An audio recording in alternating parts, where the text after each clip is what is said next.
ուրեմն բռնությունների, դաժան սպանությունների, առևանգումների, այդ սարսափ ֆիլմերի ցուցադրման կանոնակարգման խնդիրներ եղած։ Մենք որոշել ենք, որ ունենանք չափորոշիչներ, որպեսզի ամեն մեկը իր յուրովիչ մեկնաբանի, դա կարելի է թույլ տալ, դա կարելի է թույլ չտալ, դա գրաքննություն է կազմում, ոչ մեկը չընդունի, այլ այսօր հասարակության մեջ իրոք ձևավորված է կարծիք, որը բավականին բացասական է։ Այն իմաստով, որ երեխաները անչափահասների օրվա տարբեր ժամերին տարբեր հեռուստաընկերությունների կողմից ցուցադրվում են ֆիլմեր եւ տարբեր հաղորդումներ, որոնք ասենք հակադաստիարակչական երիտասարդության։ Մենք ինչ ենք ուզում։ Մենք ոչ թե գրաքննություն ենք ուզում մտցնել այդտեղ, այլ մենք ուզում ենք պետականորեն սահմանվի, որպես պետական մարմին այդ հանձնաժողովը, թե սահմանափակումները, սահմանները, որն է էրոտիկ ֆիլմը, ինչ է իրենց ներկայացնում էրոտիկ ֆիլմը եւ ինչ մասով դա կարելի է ցուցադրել։ Ցերեկվա ժամին, եթե դա ցերեկվա ժամին եթե թույլատրելի է, իսկ հիմնականում օրենքի մեջ դա նախատեսված է 24-ից, ժամը 24-ից մինչև ժամը 6։ Դա մեկ նաև եթե ասեմ վաղ թիվանություն, դա տեղափոխվել է նաև մեր հեռուստասերիալների մեջ, հայկական հեռուստասերիալների մեջ, եւ ինչ է ստացվում է, որ հայի կերպարը աղավաղվում է, այն իմաստով, որ հայը ի վիճակի է դաժանորեն սպանել, իրար կարող են դաժանորեն սպանել, կարող են այնպիսի տեսարաններ, որ կարող են այնպես գլխի կրակել, որ ուրեմն արյունը լցվի այդ սպանողի երեսին եւ այլն։ Այսինքն մենք որ աշխարհին ուզում ենք ներկայանալ եւ նույնիսկ ներկայացնել որպես մշակութային ազգ, մշակութային ժողովուրդ, շատ բարձր կուլտուրա ունեցող ժողովուրդ, գրականություն, պոեզիա, երաժշտություն ունեցող ժողովուրդ, հանկարծ կարող է եւ այս բտժգոհությունը գալիս է արտասահմանից, որ այսինչ է կատարվում մեր հանրապետությունում, այսինչ կերպար ենք մենք ստեղծում։ Այդ չեմ ասում, որ բանտային ժարգոնը, այդ բանտային կյանքի ուրեմն մանրամասնությունները նույնիսկ իրենց բացասական իմաստով ուսանելի են դառնում երիտասարդության համար։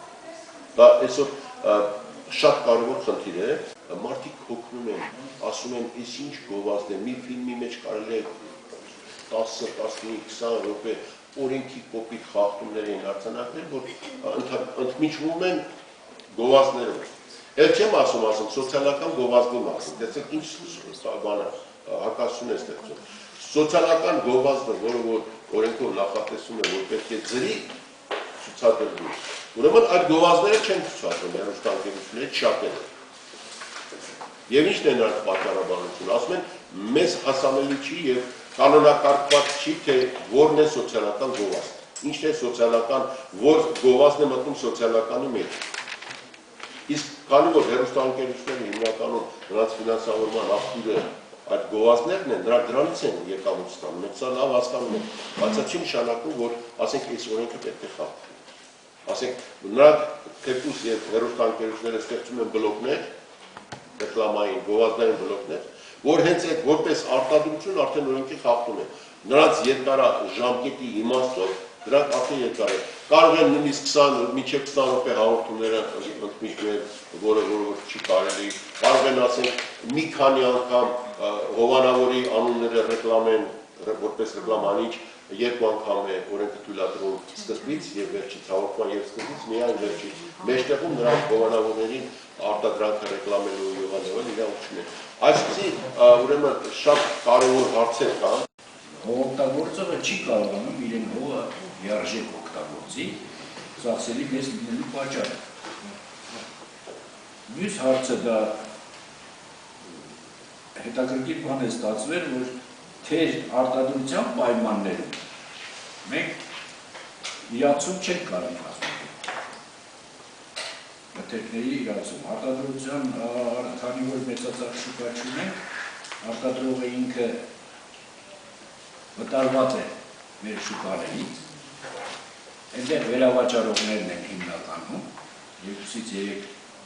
անգամ փոփոխվելով,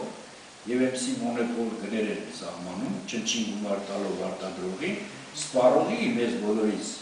արդեն 2-300% ավել գնելով ապրանք են կարողանում գնել մեր շուկաներից։ Ուղիղ կապի դեպքում մեր սահմանային կետերը չի կարող պատահի, որ իրենց ստանդարտների ցածր, այսինքն մեր կողմից ընդունված, մեր պետության մեջ գործող ստանդարտների ցածր որակի ինտեգրներ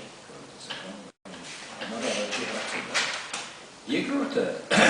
այդ տարածքաշրջանը, որը կից է մեր սահմանին և մոտիկ է, նրանք համարյա թե գյուղատնտեսական մթերքներից նման տիպի բարձր մակարդակի, ասենք բանջարեղենի, խաղողի, պտղի